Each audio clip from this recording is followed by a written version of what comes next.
afternoon. I'd like to introduce you to our speaker today, Heather Boyle.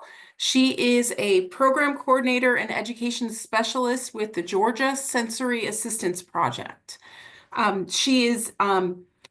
This project is in the Mary Frances Early College of Education at the University of Georgia and is funded through the U.S. Department of Education. It provides resources for both families and educators who work with children and youth that have combined vision and hearing loss.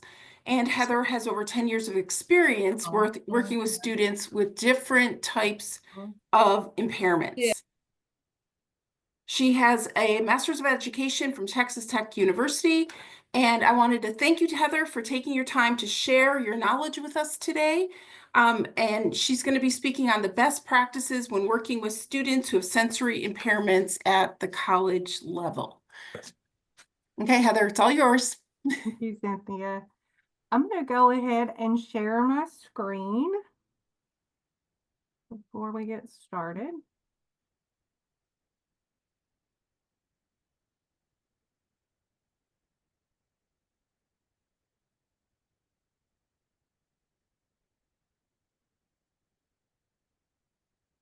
Okay. So as Cynthia said, I work with the Deafblind Project for the state of Georgia, which is Georgia Sensory Assistance Project. We call it GSAP for short. I will just go ahead and say I am not a professor. I do not feel qualified to talk to you all today, but I have worked with students with sensory impairments for years. My background is special education. I've taught, K through 12 and preschool special education. I've worked with students with multiple disabilities, orthopedic impairments, vision impairments, and hearing loss. So I have extensive experience in K through 12 school, but not in college. So some of the things I say, I recognize are probably what we do in school and may not happen at college, but I would like to say that I so appreciate being asked to come and talk to you about this, because one of the things we always tell our students in high school is how different it's going to be when you get to college. It's just going to be such a different world. People will not be hunting you down to help you. You will have to seek help. So we'll talk about that a little bit more as we move through the presentation. So I was doing great just a second ago. Okay, here we go. Sensory impairments. What are they? Well, as I already said, they're primarily vision, hearing loss, and then sometimes the combination of both. They are disabilities of access. And as we go through some of these recommendations for students with vision and hearing loss, it's so important to always just keep in mind that every student with a sensory impairment is different. Their needs they're just different. Every blind student is not the same. So every student with a hearing loss is not the same. What do these kind of disabilities result in? Well, it's a huge lack of incidental learning and concept development. So it's just so important to keep that in the back of your mind when you're working with students with vision and hearing loss. They miss out on so much that we take for granted as sighted and hearing people. So in K through 12 school, our students that have vision loss or hearing loss, they are also taught the expanded core curriculum. So I just want to describe that to you just a little bit so you'll have an idea of what we try to accomplish with these students when we have them in public school. As vision teachers and deaf and hard of hearing teachers, we are tasked with teaching this expanded core curriculum. And both fields have this expanded core curriculum. So on the VI side of things, it includes assistive technology, career education, compensatory skills, independent living skills, orientation and mobility, recreation and leisure, self-determination, and sensory efficiency and social skills. And those compensatory skills are just the skills that our students need to succeed in the classroom. And those are the things that, we're kind of just naturally teaching those. But our students with sensory loss need instruction in all these other areas as well. The deaf and hard of hearing expanded core curriculum is similar, but there are a few differences, of course. We really focus on audiology and communication, of course. They also look into career education. Educating the family is a huge part of that with our students with hearing loss. Functional skills for educational success, those are similar to those compensatory skills. Self-determination and advocacy, social emotional skills, and technology, of course. That's going to play a huge role for students that have vision, hearing, or dual sensory loss, the use of technology. So every student with an IEP has a transition plan, and all of these transition plans include education and work goals. And typically these plans are developed like at the end of 8th grade. So, there's still a lot of unknowns there, obviously. But our students with sensory impairments, they should also have an independent living goal. It's because that can just look very different for them. So their transition plan really should be a little bit more robust. All students with IEPs qualify for PREETS, pre-employment transition services. I see I wrote skills, but it's services. And most all students with sensory impairments will qualify to be voc rehab clients or vocational rehabilitation clients. We really try to get our students with sensory impairments connected with voc rehab early. There are so many things that they can support through school, and then they can continue to be a support for our students as they transition into college. They can provide technology, they can provide training, they can also help our students find work. So there should be a voc rehab, and you're probably all familiar with this, but there's a voc rehab in every state. So if you ever have a student who you really feel like is struggling in your classes, that might be something that could help them, that connection with voc rehab if they're not already involved with that service. Again, we really try hard to get our students with sensory impairments connected early. And through this process with our students, when we do connect them with voc rehab, we really emphasize to them that importance of self-advocating and being the squeaky wheel. If voc rehab is a state agency, it's very different than school, obviously. Our students have to be strong self-advocates to work with them, to keep those services going and moving forward. And that's something that we talk about our students with frequently through the development of these transition plans. Self-advocacy. That's a huge part of what we really focus on in high school and actually throughout school. And by the time our students with sensory impairments get to you, they really should be self-advocating. And again, I have in a perfect world, so we know that there are still times when that's not happening, obviously. But that is our goal. So as a TVI or DHH teacher, one of my goals has always been to connect my students with any kind of disability who anticipated going to technical school or college. I've always tried to get them connected with the disability service coordinator early. Um, at least the year before they start, if they've chosen a school, I try to connect them with that individual at the campus, make a visit to campus, meet that person, and talk about all of these needs that they're going to have when they get to college. And they get a taste of this when they get ready to take the SAT. because there's an extensive process to get those accommodations, and they have that opportunity to kind of see what that's going to look like. Another priority that I work on as a teacher is educating the family about the differences between high school and college. I mean, I feel like all high school students' families need this, but particularly our students with disabilities, because families are so accustomed to the fact that we create these IEPs and these accommodations are just automatically put in place. We really have to work to make sure that families understand that that's not how it's going to be when their student goes to college. So even if a student is not a strong self-advocate, by the time they get to college, they at least should know what they need. They should be very familiar with their accommodations. They've went through this process. So, if they're asked, how are things going?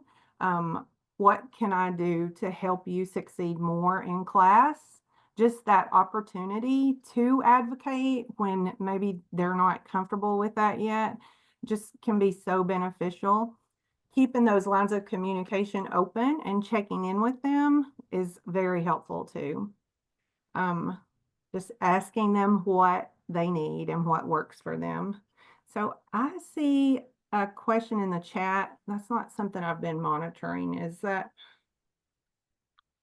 something I need to do? You've kind of Okay. already answered it, Heather. Okay. Okay. Other than, is there something we should proactively do to help them advocate for themselves if they don't have those skills refined or at all?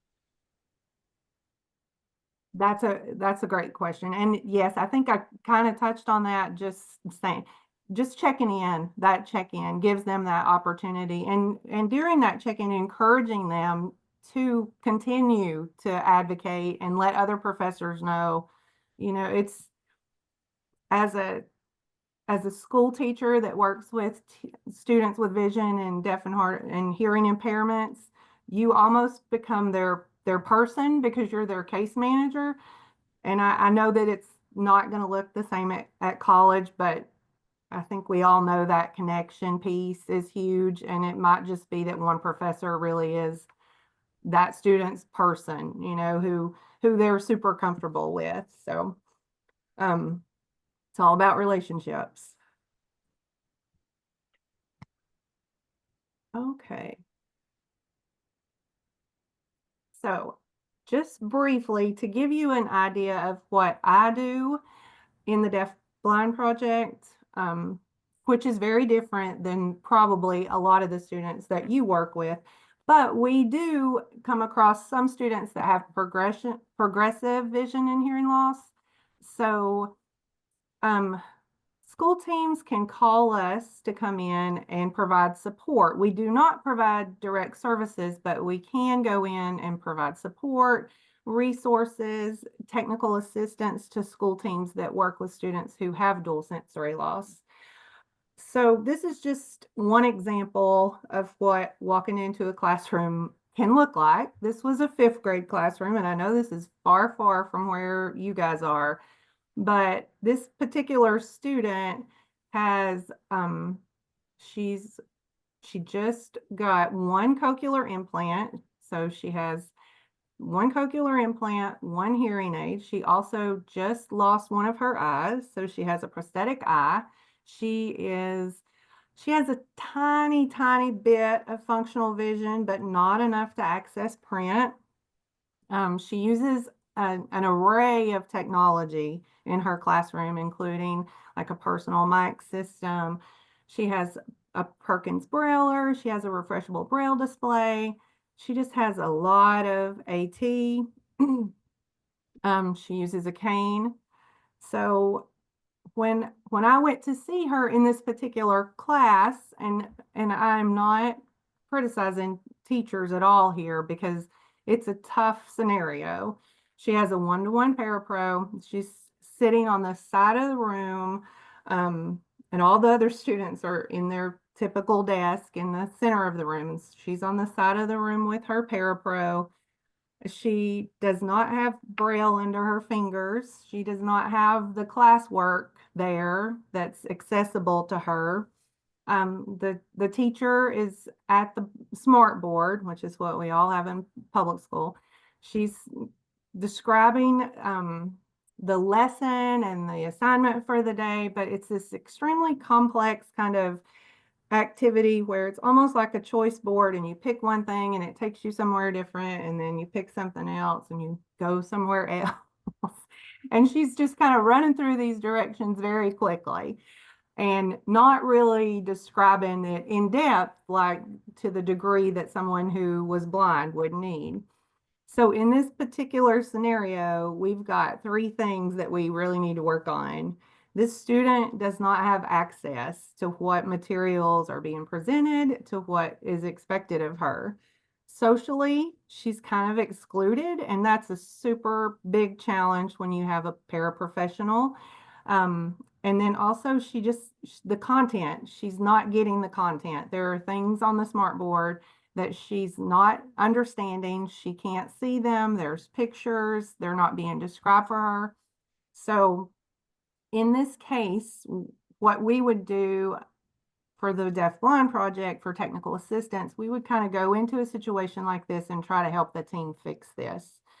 So I just want you to kind of have that in your mind as you're thinking about your students in college. I know it doesn't look like that, but we're still really thinking about access, and we're really thinking about that social connection and content, of course. So, and I really just wanted to reach out to someone who I knew was blind and had went through college and was a graduate. And this is what she said when I asked her, what is one thing that was really helpful to you and what is one thing that was very challenging to you? So she said, having the syllabus available in advance of the course listing all the materials I would need for the class was extremely helpful. This allowed me time to obtain an accessible format of the materials. I worked closely with the Disability Service Office, and it was helpful for the professor to be familiar with these services. Allowing recording of the class was also very helpful. I would later use the recording to fill in any information I missed, and it served as a study tool. Last-minute assignments, which included materials not listed on the syllabus, was the most challenging. And that's also the most challenging for us as TVIs in schools, is when at the very last minute, the classroom teacher decides to alter what they're going to do for that day, and we don't have the Braille materials ready for our students, or we have not figured out how we're going to represent this extremely complex scientific, model to our students, because we just haven't had an opportunity to prepare for that. So I just thought that would be something to share with you, is from a student who has graduated. And this particular individual works for vocational rehabilitation now. So she is helping other students get through college. So the biggest thing that you can do is just, number one, provide that access. I mean, that's huge. Again, by the time these students get to college, that's really what they need. They just need access. Support the use of technology, encourage social inclusion, and then we're going to talk about some specific teaching strategies with vision, hearing, and then just understanding dual sensory loss, which is a little bit different, but also the same. So, on this slide, I'm going to describe my picture for you. This is an individual whose hands are on a refreshable Braille display. And then in front of her, she's got a computer keyboard. So this refreshable Braille display just allows anything that's on the computer to be delivered to her in Braille. It just opens up the world for people who need Braille when it comes to accessing technology and the internet and all things online. So that's just one example of providing access for students with vision loss. Audio descriptions are huge. That's so important for students. They need they need that content just like the students who are using their vision. They need to know what these pictures look like. Alt text for those times when they're reviewing things and someone's not there to describe these things for them. Large print, braille, auditory, electronic materials, these are all very important. And, I think by the time a lot of our students are in college, they're primarily relying very heavily on auditory materials. And that is one way that they can really keep up, because a lot of our students who have visual impairments, their reading speed is double, triple our reading speed, because that's something they've worked on through high school, is like increasing that auditory reading speed. They need to know what you're doing. What are you drawing? What are you writing on the board? They really benefit from multi-modality teaching, hands-on, tactile materials, 3D models, experiences. All these things are so important. A lot of students who are blind need to use a white cane. So your classroom needs to be clutter-free. And there are times when we have to make changes. And when that does happen, it's so important to let these students know ahead of time. They may need to be oriented to the space. They may need to walk through that room before it's crowded with students if something's changed there. And they could have a guide dog, which is so fun, but and you're really gonna want to pet it, and you all know you can't. So that's important too. Allow for visual breaks. We want to recognize the level of fatigue associated with sensory loss, and that's just across the board, whether it's hearing loss or vision loss. Obviously, preferential seating is often necessary for students with visual loss. If they're low vision, they may need to be in the front of the room. If they have a visual field loss, they may need to sit on a certain side of the room. That can look a lot different. And again, that student should be able to, they know that. They should know what they need by the time they come to you. And then extra time.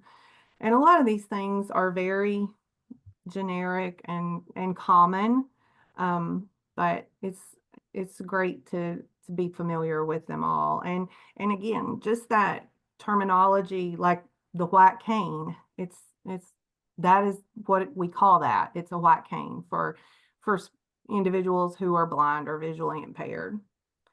You would be surprised what you might hear about the white cane, the stick, there's a number of things that it might be called, but it is a white cane. So, providing access with hearing loss. Closed captioning is such a great tool. I mean, it's really universal design. All students can benefit from closed captioning. So and it's so easy. And it's also available for a lot of presentation platforms. I know that Google Slides, it will just automatically do captions. So if you're lecturing, it picks up your voice and provides those captions to the student.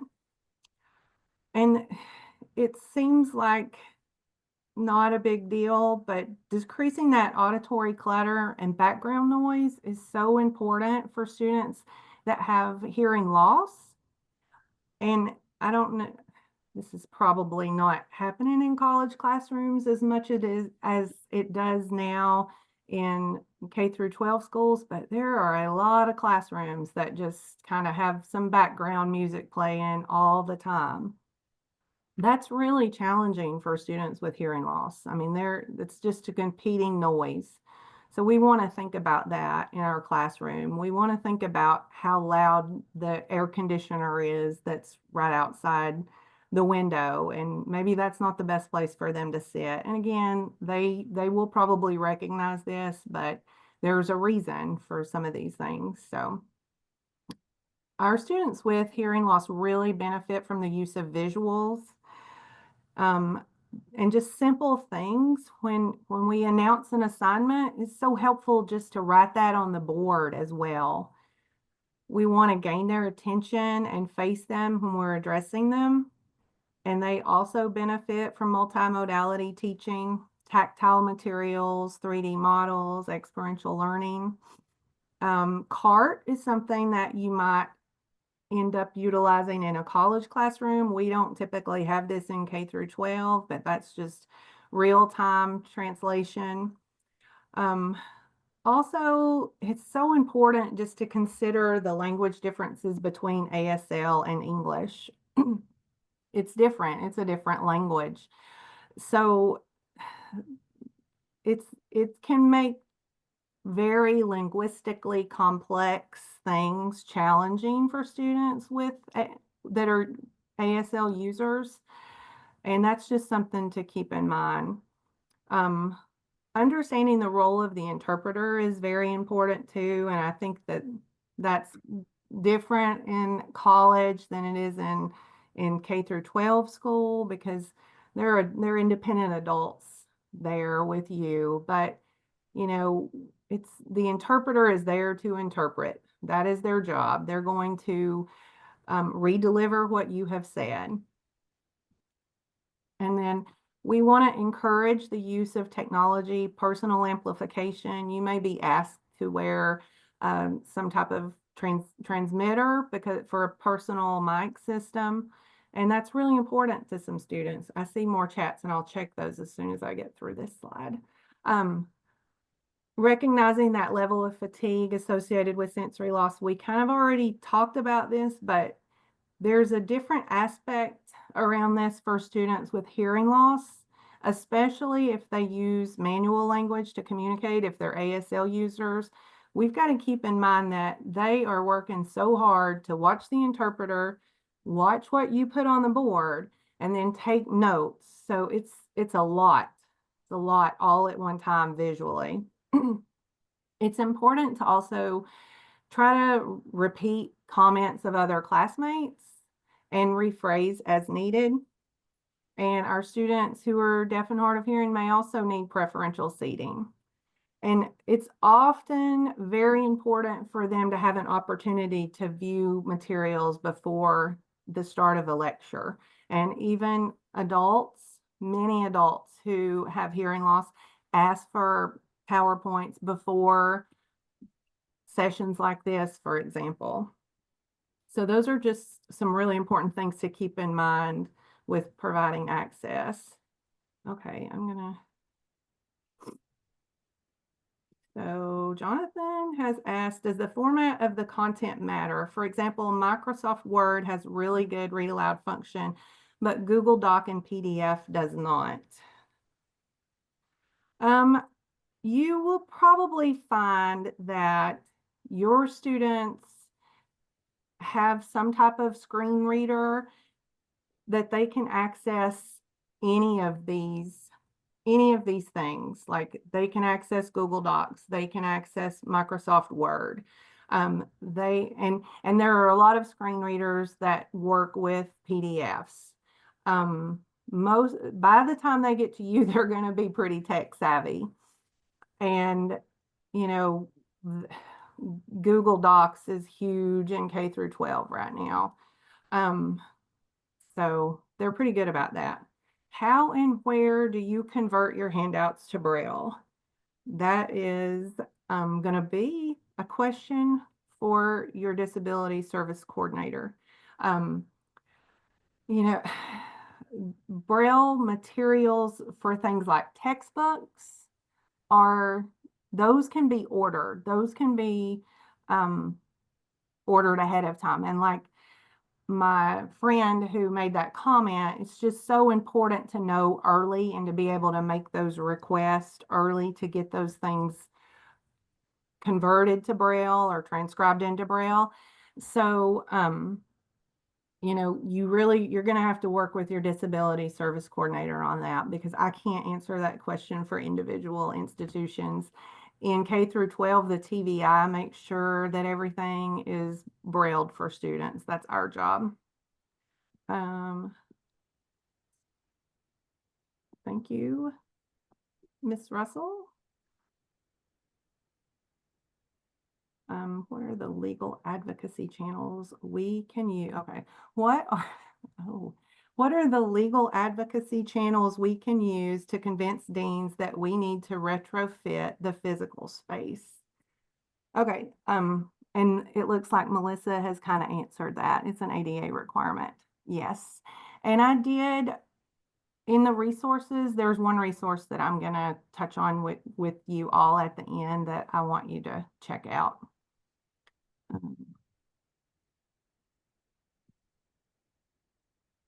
I think there's a difference between what the law says and how money a dean has to make changes. Here's more guidelines. Thank you, Melissa. You're making my job easier.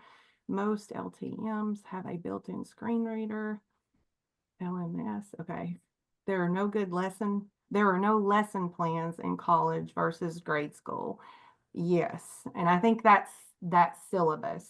The veering off of your original syllabus is what my friend was referring to.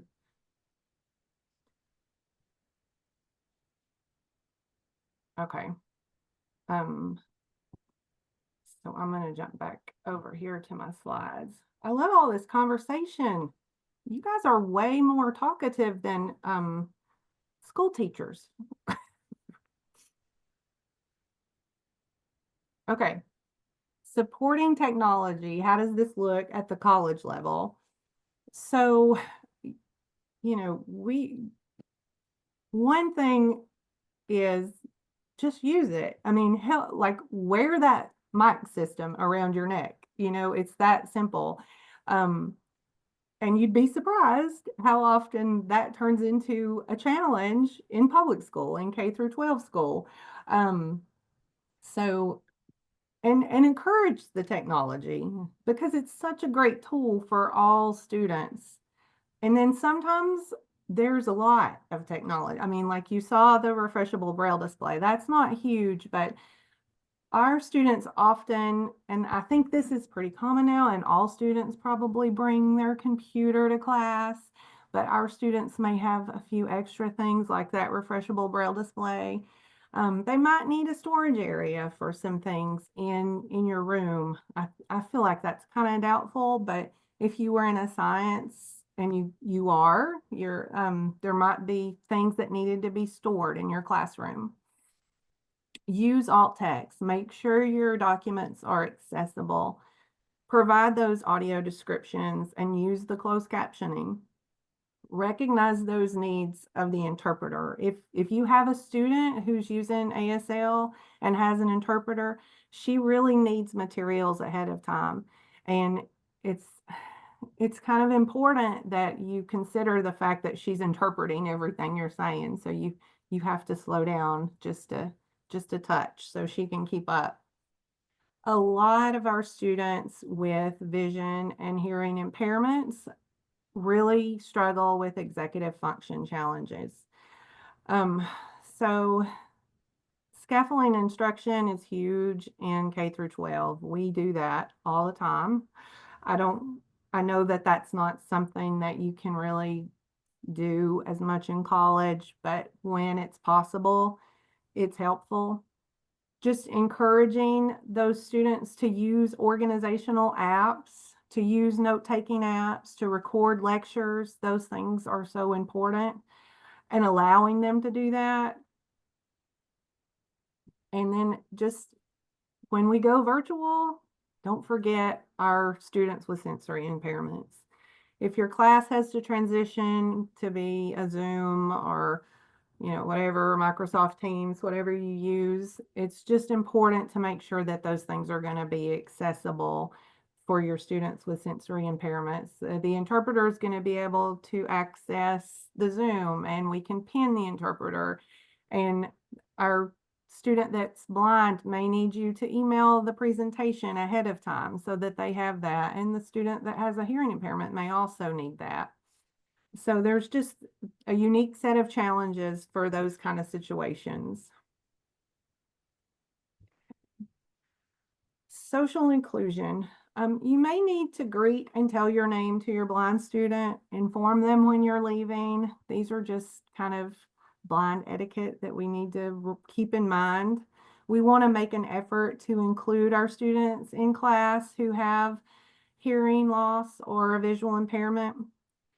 Our students that have a hearing loss really have some communication challenges often, and it's very important to try to support communication repair, repeat what classmates have said, and be willing to rephrase ideas. And again, by the time students get to you, they should be advocating for this. But one thing that we always tell our K-12 teachers is, saying, "Did you hear me?" is not really that helpful. Saying, "Now, what did I say?" or "Can you repeat what I said?" That's when you really find out what's going on. So that's just something to keep in mind. And communication with interpreters is challenging too, and making sure that those students have access to their peers, and have that opportunity to interact with them. So, teaching content, how do our students with vision loss learn? I have a picture here and it shows some hands-on learning where a student looks like she's just kind of exploring some type of, maybe it's sediment, or I'm not sure what it is. And then in the next picture, we've got a teacher with a student who it seems that he's examining a model of maybe the DNA. And I really like this picture because I think it's a great way to illustrate this whole idea that students with vision loss, they really learn part to whole. We look at this model, we see this whole strand of DNA, and we see the entirety of it. But he is going to have to touch each part of that to gain a full understanding of it. And it's just very important to keep that in mind. Build on known concepts. That's also very important for our students with vision loss. Help them make the connections between new ideas and old ideas. And then that multimodal teaching, we really want to try to have tactile models available when we can. And in school, all of our students who have visual impairments, who are legally blind, qualify for it's called the APH Blind Census, American Printing House for the Blind. So we have the ability to order a lot of tactile models for our students who are in public school. We can order raised line graphics of different scientific, cells and just different concepts that you're teaching in science. So I'm not 100% sure how you access those things, but I know that they're available. And I feel like the person for you to go to figure that out is going to be your disability service coordinator.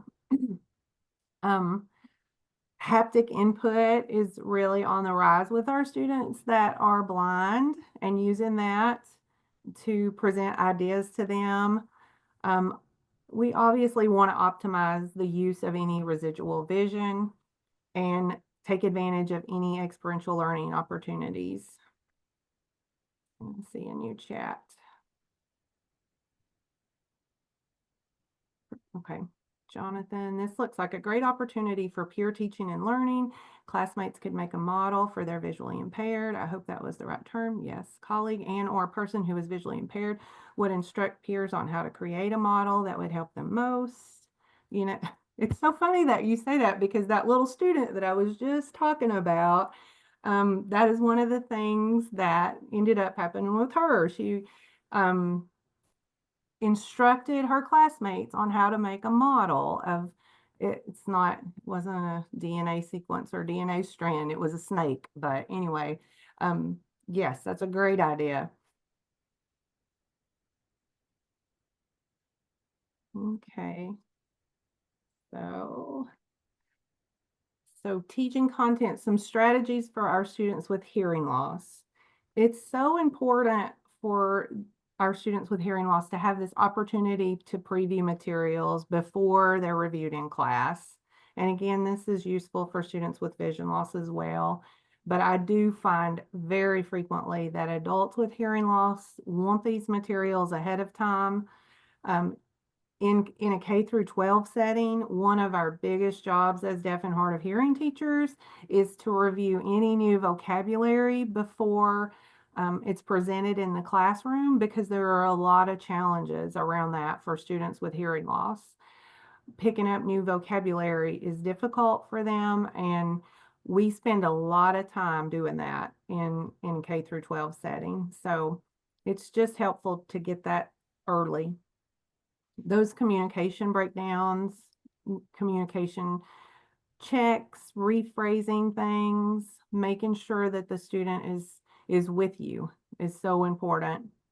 Our students who are deaf and hard of hearing, I mean, I feel like it's pretty well known nationally that our literacy rates for students with hearing impairments it's a struggle. They're not good. But I was reading something before while I was preparing for this, and it was a student who was deaf and hard of hearing talking about her college experience. And she even mentioned that, once students who are deaf and hard of hearing really learn to read well, it's just like they love it, and it opens up so much of the world to them. So she talked about college as if, you're just kind of like a guide. Professors, by the time a student gets to college, you're more like a guide. You just kind of lead them to the information and they soak it up when they have those strong literacy skills. So that multimodality teaching, I know I've said that over and over, but it's so important. The use of visuals, tactile, auditory, when that's an option for students with hearing loss, and kinesthetic. Any of these areas are going to be helpful. So understanding dual sensory loss in the college classroom. What could that look like? Most of our students that are on the deafblind census have very complex disabilities, and they're not going to be in a traditional college classroom. But there are some students who may have either a progressive vision or a progressive hearing loss, and they very well could end up sitting in one of your classrooms.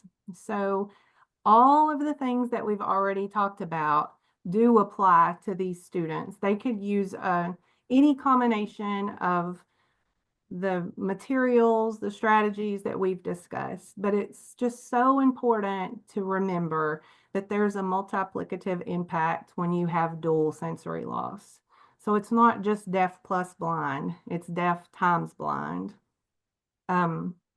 It's exhausting. I mean, fatigue is just, it's exhausting. And that can apply to either sensory loss individually, but it's even more when it's a dual loss. I'm currently working with a student who is about to transition from middle school to high school, and she has Usher syndrome.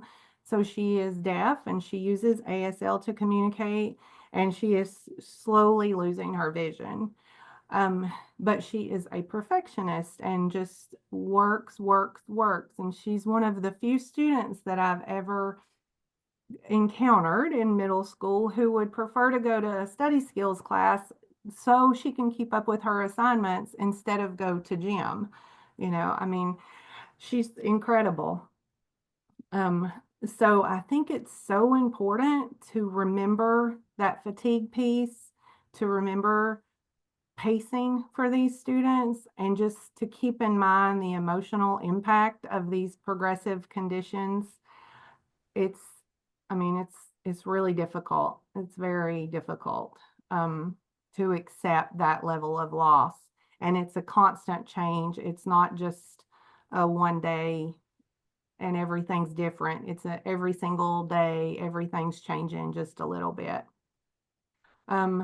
So I can just see that a lot of, if you have students that are deafblind, there's a good chance that they're dealing with some type of progressive loss.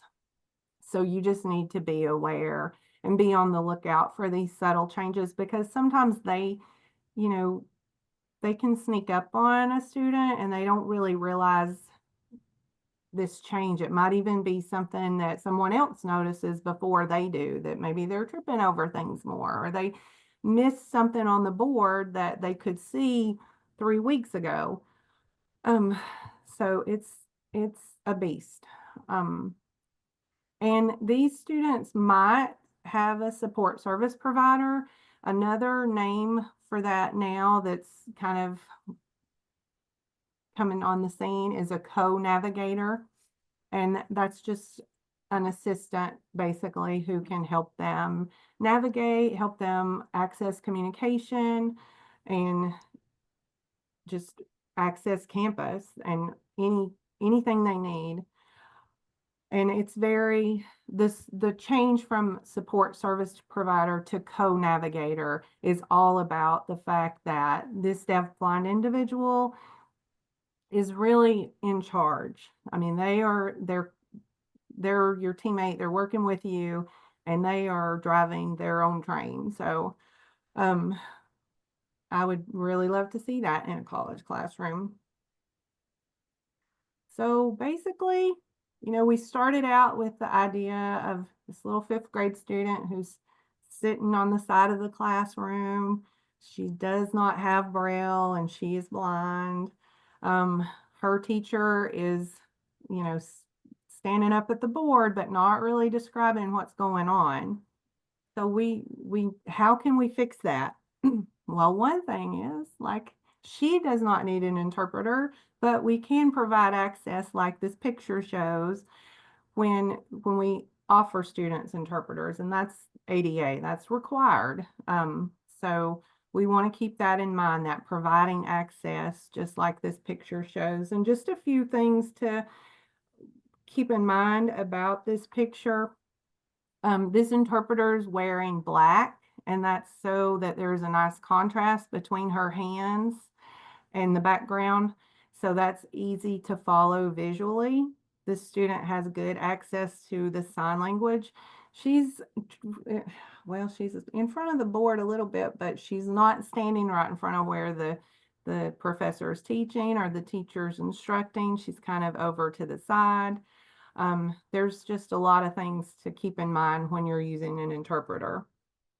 So our biggest role, I feel like, in the college setting is just to provide that access, support technology, and try to encourage social inclusion. It's challenging, but that's something that we, as the leaders of a classroom, I feel like we can foster that in our rooms. We can help our students connect with others, just like the example that Jonathan provided, like having some students work together to build a model, and making sure that our student who has a sensory loss is really a part of that process. Because no matter what your lab is, no matter what the assignment is, no matter what's going on in the classroom, there is a role that our students with vision or hearing loss can play. It may not be what all the other students are doing, but there is always an important role that those students can play in as well. And then we talked about some of these teaching strategies. So, concept development and incidental learning are huge. And I feel like by the time you get these students, a lot of these things are going to be addressed, but just keeping in mind that, there are times that those things are still going to impact these students, probably more times than we realize it. And even if I haven't already said this, it's worth saying again. Ask your student what works for them. They are their best advocates.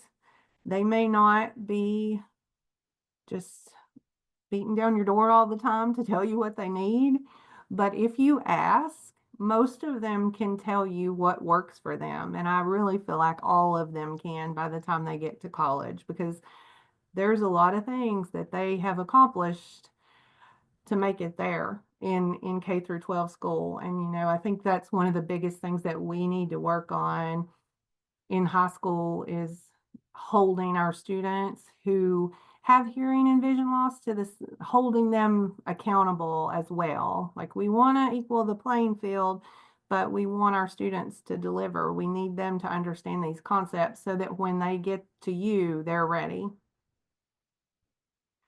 And then I've included some resources for you. This first one I think is really helpful. It's from the National Federation for the Blind, and it kind of addresses some of these questions that you had about, you know, providing these accessible formats for your students. And it can really, I think if you ever did have any problems with your administration or your dean, I don't know exactly what you refer to that person to in the college setting, but this document kind of talks about some of the laws around that. Next is another document from the National Federation for the Blind that just details how to create non-visually accessible documents. Because there are some documents that screen readers won't work well with, and I do think that a lot of our students know the tricks to get around that, but we want to always try the best that we can to create these documents that are accessible. Next is just a quick article, what I wish my educators had known, 20 tips from a mainstream deaf and hard of hearing DHH individual. And I think that's where I read about the literacy piece. And once that is opened up for deaf and hard of hearing students, your job is just like a guide. And then last is the website for Georgia Vocational Rehabilitation. And here in Georgia, our GVRA has an entire department that's just about sensory services.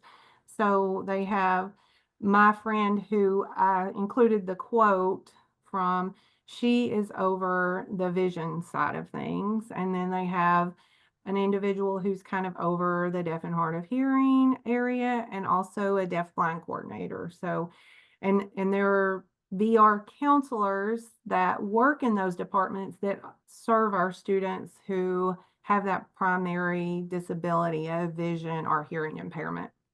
And that's a great resource for them. I mean, not only can they provide them with some training but they also can provide them with some of that technology that they need, and they can help identify, not only purchase that technology, but identify new technology that might work better for these students. So those are just all some resources that I thought might be helpful for you.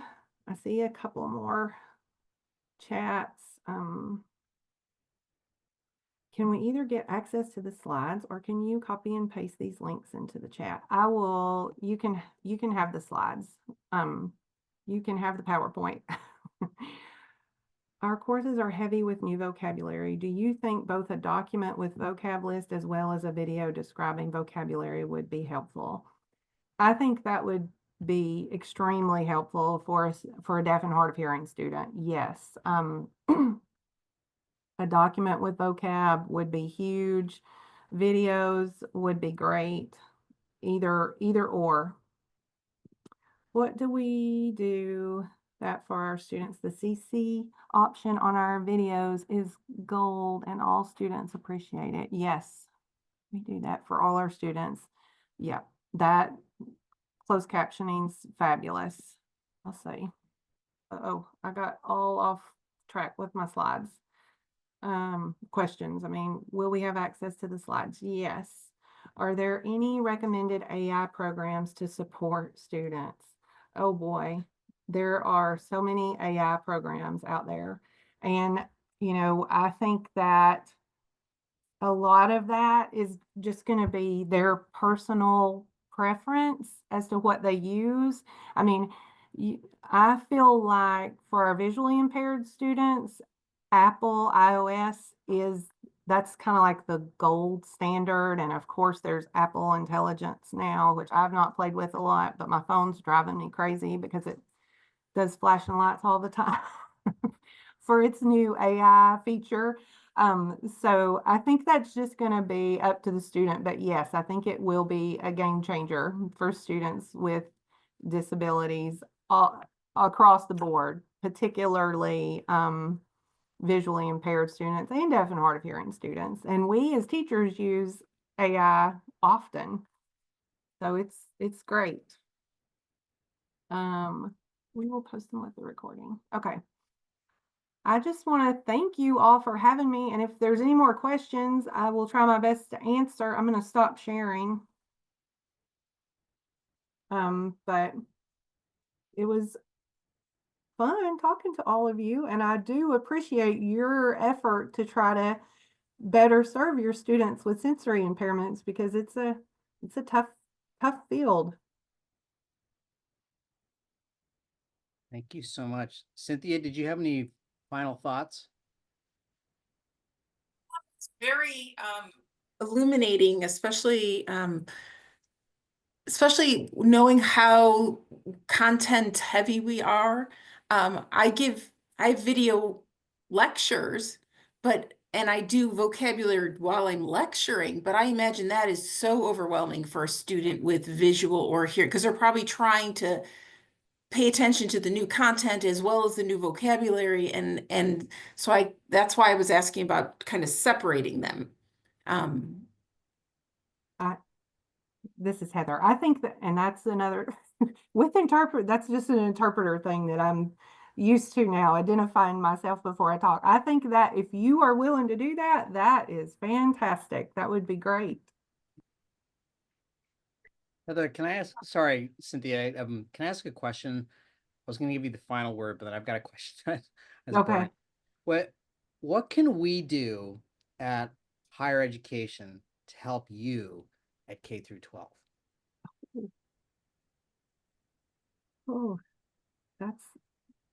well, you can't do this, but it would be so fabulous if like the standards were similar at all the different K through, you know what I mean, sometimes it's tough for us as educators to feel like we can properly prepare our students for K through 12, I mean, for college, because, you know, admission requirements are so different, and the way that they contact disability services might be different. The way that whole process works is just different from school to school. And I think that's probably one of our biggest challenges. You know, we're researching 4 or 5 colleges that are potential picks for a student. And that's a loaded question. I need to think more about that, Jonathan. There might be other things that could be obtainable. Well, I mean, this is one of the governing bodies, at least for human anatomy and physiology, that if that would be a really cool project to do as a diversity and belonging organization to help with that, because if that is one of your greatest needs, then it would be nice to work with bigger organizations to be able to do that. So thank you for sharing. But yeah, Oh, we'd you're love to hear welcome. more if you'd like. Yeah. So. Okay, well, thank you so much for having me today. Of Thank course, you. Heather, if you'll just email over the final PowerPoint, and we'll get those posted, okay? Okay, I will. Thank you. Thank you. Bye.